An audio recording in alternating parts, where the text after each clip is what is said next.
Bonjour et bienvenue dans Daniel 11 sur 7.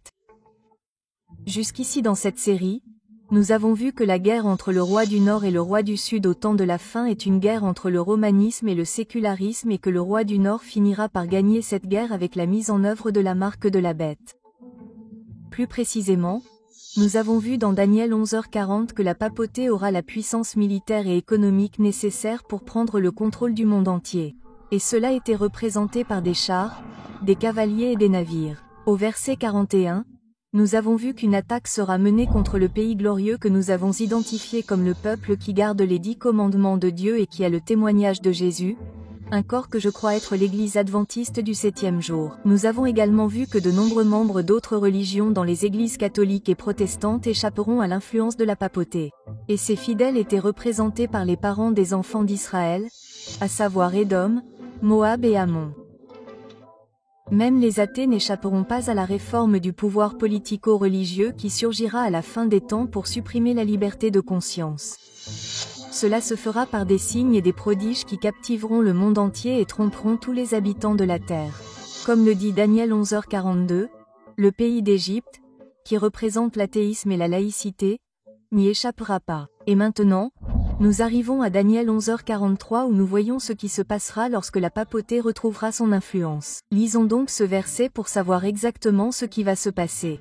Il est dit, lui, c'est-à-dire le roi du Nord, aura autorité sur les trésors d'or et d'argent et sur toutes les choses précieuses de l'Égypte. Et les Libyens et les Éthiopiens seront à sa suite. Ce texte est une répétition de ce que nous avons vu au verset 40 concernant le fait que la papauté aura un pouvoir économique et séculier. Deux symboles sont présentés au verset 43. Premièrement, la papauté aura autorité sur l'or, l'argent et toutes les choses précieuses de l'Égypte. L'or et l'argent représentent évidemment la richesse monétaire. Cela signifie qu'après que les tromperies décrites dans Apocalypse 13 auront eu lieu et que le monde aura été trompé par des signes et des prodiges, les nations laïques et religieuses du monde donneront leur pouvoir financier à la papauté. Cette soumission ouvrira la voie à la réalité exposée dans Apocalypse 13, qui dit que personne ne pourra acheter ou vendre s'il n'a pas la marque de la bête.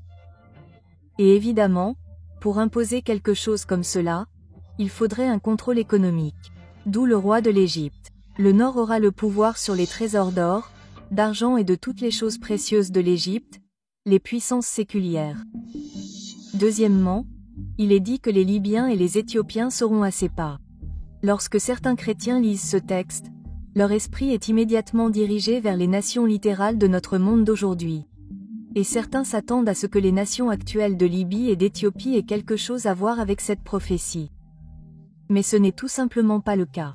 Rappelez-vous, afin de comprendre la pertinence de notre monde d'aujourd'hui, nous devons découvrir ce que ces nations représentaient pour Daniel à son époque.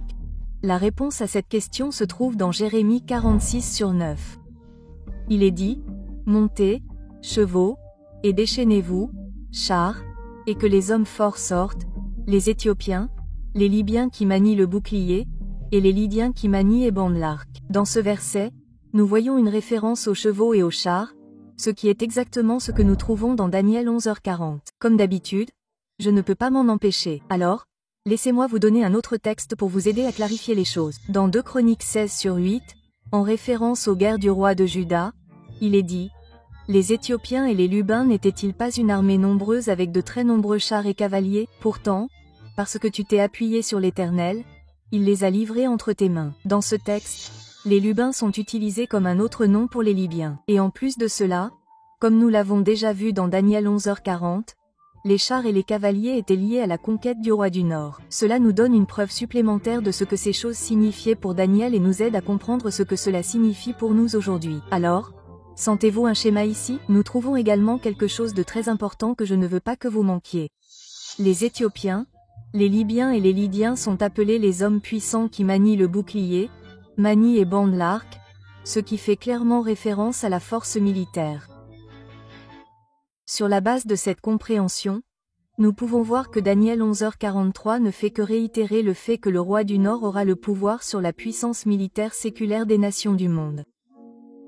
Cette éventualité est amplifiée par la déclaration selon laquelle les Éthiopiens et les Libyens seront sur les traces du roi du Nord, ce qui signifie qu'ils viendront à lui et lui offriront volontairement leur service. Daniel n'était pas le seul prophète à avoir vu cela. Ce transfert de pouvoir a lieu. Dans Apocalypse 17, le prophète Jean voit également les nations de la terre céder volontairement leur pouvoir à la papauté. Au versets 12 et 13, il est écrit « Les 10 cornes que tu as vues sont 10 rois, qui n'ont pas encore reçu de royaume, mais qui ont reçu autorité comme rois pendant 1 heure avec la bête. Ils ont un même dessein, et ils donneront leur puissance et leur autorité à la bête. » Ce texte nous fait savoir qu'à un moment donné, 10 entités finiront par se rassembler pour donner leur pouvoir et leur force à la papauté.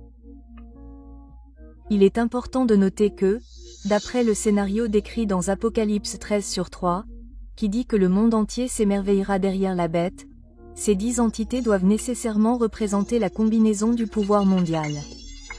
Cette idée n'est pas du tout farfelue, car une recherche rapide sur Google révélera que beaucoup voient déjà le monde comme étant divisé en 10 régions, y compris les Nations Unies, qui ont produit cette carte mettant en évidence les 10 régions du monde. Maintenant, je n'ai aucune idée exacte de quand et comment cette combinaison de forces se produira, mais je sais qu'elle finira par se produire. Et quand ce sera le cas, ces nations auront un seul esprit, ce qui signifie qu'elles seront unies, ce qui signifie qu'elles seront des Nations Unies. Je suis sûr que vous voyez où je veux en venir.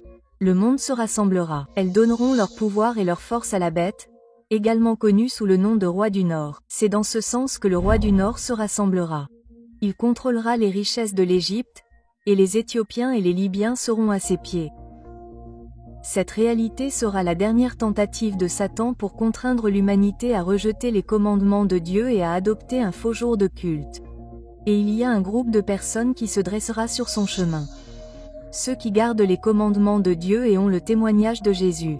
Nous n'avons pas à craindre ce qui va arriver. Rappelez-vous, tout comme Dieu a délivré Asa des Éthiopiens et des Libyens dans l'Ancien Testament, Dieu sera avec son peuple pour le délivrer. Et dans la prochaine étude, nous examinerons le verset 44 pour découvrir comment Daniel a vu cette guerre spirituelle se dérouler. J'espère vous revoir pour le prochain épisode de Daniel 11 en 7.